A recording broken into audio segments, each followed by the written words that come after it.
The Bullies knocked over a girl in a wheelchair. 30 minutes later, a black girl stood up for her in front of the whole school. It was a breezy Thursday morning at Oakridge Middle School in Springfield, Illinois. The sun rose steady and bright, casting long shadows over the worn asphalt of the parking lot where school buses groaned to a halt. Students poured out in a familiar rush, buzzing with conversations, clutching phones, backpacks slung low, and eyes scanning for their friends. It was the usual organized chaos of the first bell. But for 13-year-old Leah Hayes, the day didn't start with chatter or confidence. She sat quietly by the flagpole, watching as students moved around her like she was furniture. Leah was small for her age, soft-spoken, and used to being overlooked until she wasn't. She was also one of only 3 students at Oakridge who used a wheelchair. Born with spina Leah had never known a life without wheels under her, but that never kept her from smiling. Her eyes were bright, her answers in class always thoughtful, and she had a laugh that could warm a room. Still, that didn't stop kids like Drew L. Brooks from treating her like she was less than. Drew, the grade linebacker, tall, smug, and from a family whose name was etched into the school gym, didn't like people who didn't fit the mold. He didn't say it out loud. He didn't have to. The jokes, the side eyes, the moments when he'd block her path in the hallway or mimic the squeak of her wheels in class, that said enough. That morning, Leah was trying to get into the school when it happened. She was just a few feet from the front ramp when Drew and 2 of his sidekicks, Hunter and Mike, stepped in front of her. They didn't speak at first. They just stood, arms folded, looking down with sneers like they were staring at something broken. Hunter reached out and flicked the rim of her wheelchair. "You ever think about installing nitro boosters on this thing?" he asked, laughing. Leah's fingers gripped the wheels. "Come on," Drew said, stepping forward. "Let's clear a path." But instead of stepping aside, he bent down and grabbed the front of her chair. In one motion, he tilted it backward just enough to send her flailing. Leah's arm shot out, trying to brace herself as the chair teetered and fell. She landed on her side, with a thud that seemed to pause the whole front entrance. For a second, the world held its breath. Then came the laughter. A few kids covered their mouths. Others looked away, uncomfortable, but no one moved. Leah lay still, her backpack half off her shoulder, books scattered. She didn't cry. She didn't yell. She just stared at the sky and whispered something to herself that only she could hear. That was when someone did move. Maya Cross had just stepped off bus. She saw the tail end of it, the fall, the laughter, and Drew's stupid grin as he high-fived Mike. Her fists clenched, and before she even realized it, she was pushing through the crowd. Maya wasn't loud. She wasn't a class president or a straight-A student, but she had something else, a quiet fire that people only noticed when it started burning. She knelt beside Leah, helped her sit up, and checked her elbow. "You okay?" Leah nodded once, her lips pressed tight. Maya looked up. "Hey," her voice cracked through the silence like thunder. "You think that's funny?" Drew turned. "Mind your business." Maya stood slowly, straightening to her full height. Not tall, but enough. "It is my business." The crowd started to shift now, students gathering like moths to a flame. Drew smirked. "What? You going to lecture me? What? Are you her babysitter?" Maya didn't answer. She stepped forward, reached down, and helped Leah back into her chair. The hallway monitor on duty finally jogged over, late as always, asking what had happened, but no one said a word. The boys melted into the crowd, and the scene ended not with resolution, but with tension thick as smoke. But the story wasn't over. What Drew and the others didn't know was that the school's annual Unity Challenge event was scheduled for later that day. It was part of a statewide initiative to promote inclusion with a field of team-building games and activities designed to bring students together. Everyone would be watching, students, teachers, even parents. That's when Maya got an idea. During homeroom, she walked up to Miss Carter and said, "I want to compete this afternoon. I want Drew on my team." Miss Carter blinked. "You sure about that?" Maya nodded. "Positive." By noon, the heat had risen, and the field behind the school buzzed with excitement. Teachers set up cones, relay stations, and obstacle courses. The Unity Challenge kicked off with loud music and school spirit. Names were drawn for teams, but Maya had arranged hers carefully, enlisting help from Coach Ramirez to pull strings. Drew, Hunter, and Mike stood in matching green shirts, arms crossed, already bored. Then they saw who their team leader was. Maya stepped out, cool and collected, clipboard in hand. She looked straight at Drew. "Today's challenge is about cooperation," she said. "But let's make it interesting. Final event, obstacle relay. Winner gets to choose someone for the principal's leadership lunch next week. Losers clean the cafeteria for a week." Drew's eyes narrowed. "Deal," he said. Minutes later, the obstacle relay began. Each team had to complete a course that included sprinting, climbing, balance beams, and one twist. The final leg was a wheelchair push, with a student in the chair holding a baton. Drew scoffed when he saw it. "Seriously?" Maya smiled. "You're pushing her." He blinked. "What?" She nodded toward the side of the field.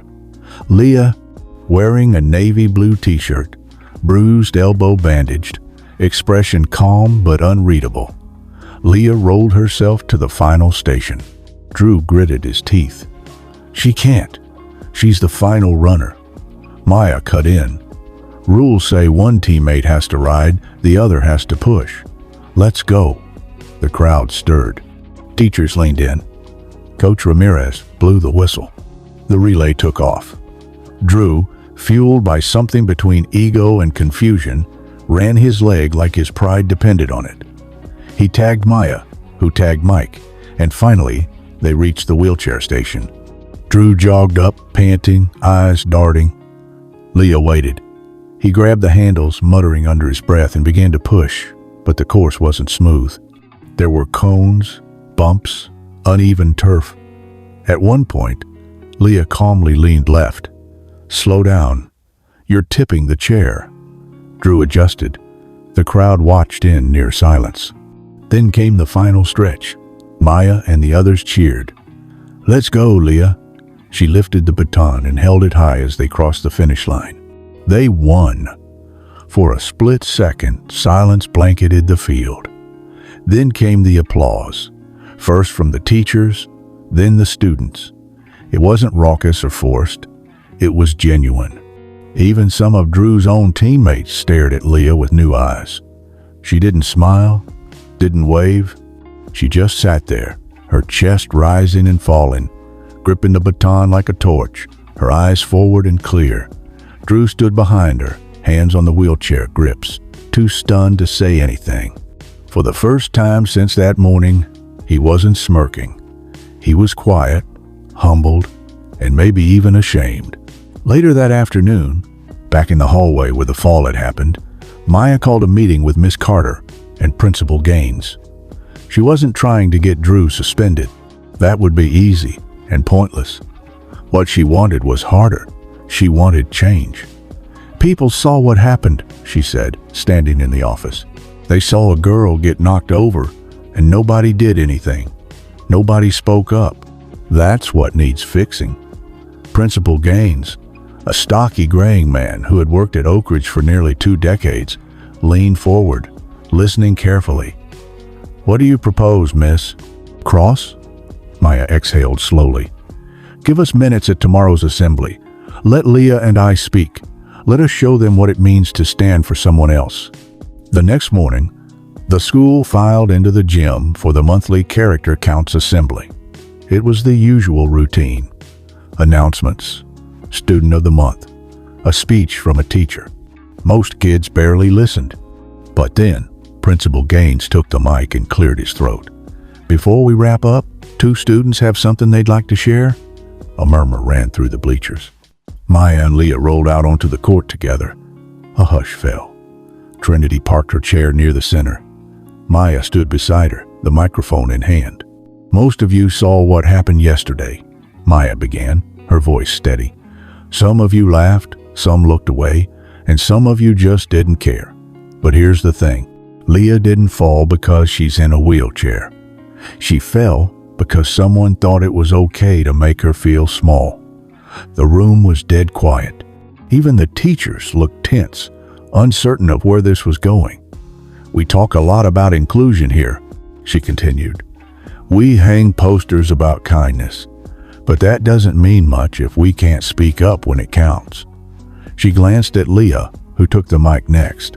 "My name is Leah Hayes," she said softly, but the mic carried her words across the bleachers.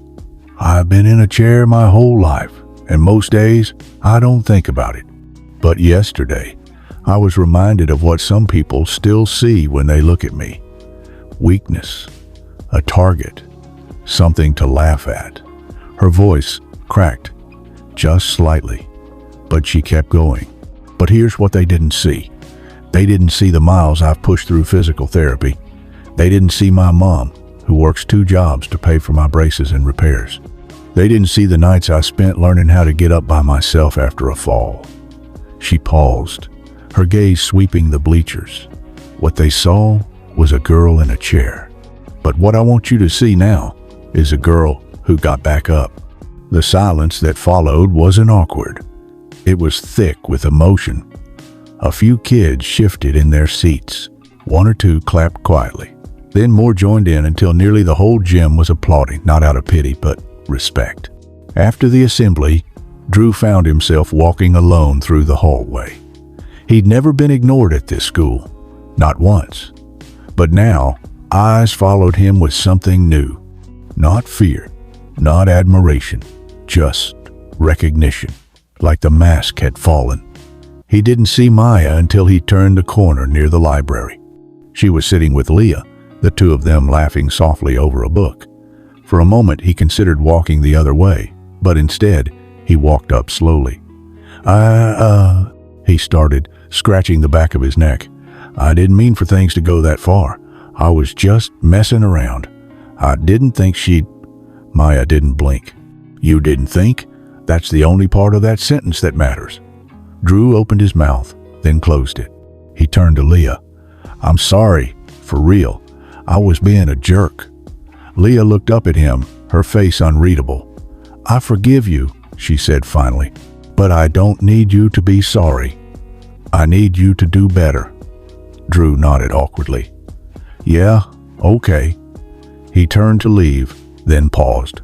"If you ever want help fixing that wheel, I'm pretty good with tools." Leah gave a small shrug. "We'll see." By the end of the week, something had shifted at Oakridge. It wasn't magic. It wasn't overnight, but the hallway felt different. A few more students stopped to hold open doors for Leah. More kids started joining Maya and Leah at lunch. Teachers began weaving conversations about accessibility and inclusion into their classes. Principal Gaines scheduled a new monthly forum called The Circle, a space where students could talk openly about what they faced, what they feared, and how the school could do better. Leah and Maya were the first to speak at the inaugural meeting. Drew showed up too. He didn't speak. Not yet, but he listened. That spring, Oakridge Middle School won a state award for inclusive programming. But to Leah, the real award came quietly one morning in April when she wheeled into the lunchroom and found her favorite table already reserved with a small handmade sign taped to the chair. "Reserved for Leah and company." She smiled. Not because she needed a seat, but because finally, people saw her as more than a girl in a wheelchair. She was Leah, and she had risen. Summer came early that year in Springfield, the air thick with the scent of cut grass and honeysuckle, the heat rising off sidewalks in shimmering waves. Leah's days became filled with year-end testing, class picnics, and preparations for the middle school's spring talent showcase. A beloved Oakridge tradition where students from every grade displayed their creativity. There were always dancers, singers, comedians, but this year, something different stirred beneath the surface. The school wasn't just wrapping up a semester. It was closing a chapter. And at the heart of that change were 2 girls who had quietly, and without asking for permission, rewritten what strength looked like. Maya suggested they do something together for the showcase. Leah hesitated at first. Performing on stage was something she'd never imagined herself doing, not in front of the entire school. What would we even do? She asked one afternoon as they sat under the magnolia tree near the track field. Spoken word, Maya said. You write all the time. That poem you showed me about the sky, that was fire. Leah shook her head. That was just for me. Maya tilted her head. Maybe. But maybe someone else needs to hear it too. They spent 2 weeks after school in the library crafting their piece. They wrote about being seen and unseen, about rolling down hallways while others walked by pretending not to notice. They wrote about voices that didn't yell, but still shook walls. Maya brought rhythm, fire, movement. Trinity brought silence, grace, power. The day of the showcase arrived, and students packed the gymnasium in a blur of glitter sneakers and nervous energy. Parents sat along the back wall, many holding phones ready to record. Mr. Hargrove, the drama teacher, adjusted the mic stand between acts, calling names like an MC at a county fair. When he said, "Next up, we've got Maya Cross and Leah Hayes with an original spoken word performance," a ripple moved through the crowd. Maya stepped out first, eyes scanning the audience, lips tight with focus. Leah wheeled behind her, back straight, hands folded in her lap. They positioned themselves center court facing the crowd. Then Maya started, her voice clear and bold. They told me quiet girls don't start revolutions. That silence was softness. That stillness was weakness. But I've seen storms in still water, and I've watched thunder roll in on wheels. Leah picked up the thread without pause, her voice softer but no less commanding. I've been invisible and unavoidable. I've been a punchline and a question mark. But now I am the period at the end of your assumptions. Their words laced back and forth, a call and response. A duet not of melody but of truth. The gym was silent, the kind of silence that felt earned, not forced, not a cough, not a phone buzz. Just the echo of two girls taking up space fully, unapologetically. When it ended, there was no instant eruption, just a beat, a breath, then thunderous applause. Leah's mother stood near the back, hands over her mouth, eyes brimming with pride. Even Principal Gaines wiped the corner of his eye with his sleeve. Drew, sitting with his younger brother near the bleachers, didn't clap right away. He just watched as Leah wheeled off stage with Maya beside her, both of them laughing, relaxed, whole. He turned to his brother, a sixth grader with the same square jaw and stubborn streak. You see that? The boy nodded. That was cool. Drew gave a slight nod. Yeah, it was. The last week of school passed in a blur. Locker cleanouts, final grades, yearbooks filled with signatures and inside jokes. Drew approached Leah again in the library on the last day. I heard you're going to Washington High next year, he said, hands in his pockets. She glanced up from her book.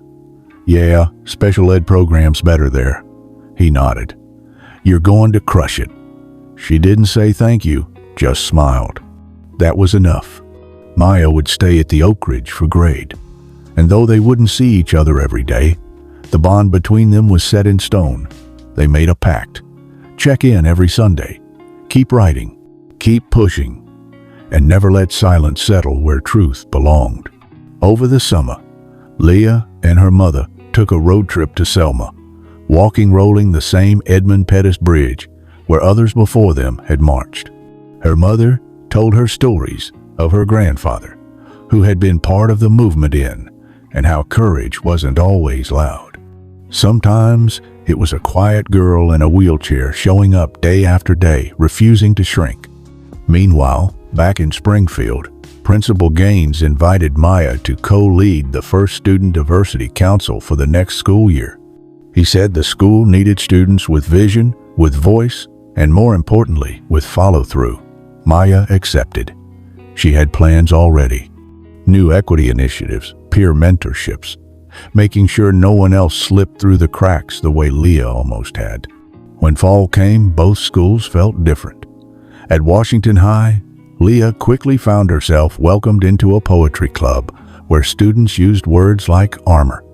She shared her spoken word piece at the first open mic. A junior with dyed green hair cried and hugged her after. "I needed that," the girl whispered. At Oakridge, Maya led weekly student meetings in room. The group grew from 2 in a month. They hosted dialogue circles, conflict resolution workshops, and in the hallway above the lockers, the school put up a new mural designed by Maya, painted by art students. It showed 2 girls, one standing, one seated, both facing forward, eyes bold, unflinching. Above them, in big block letters, were the words, "Respect doesn't ask permission. No plaque, no dedication, just truth." Years later, long after the murals faded and lockers were replaced, the story lived on. Teachers would point to that hallway, telling new students, "That's where it started. The courage, the change, the choice to stand or sit tall." And every now and then, when someone asked, "What happened?" that one spring afternoon when a girl in a wheelchair was knocked down and another girl stood up, someone would answer, "That's when we all learned what real strength looks like." Because real strength doesn't always roar. Sometimes it rolls, sometimes it waits, and sometimes, when the world is watching, it rises together.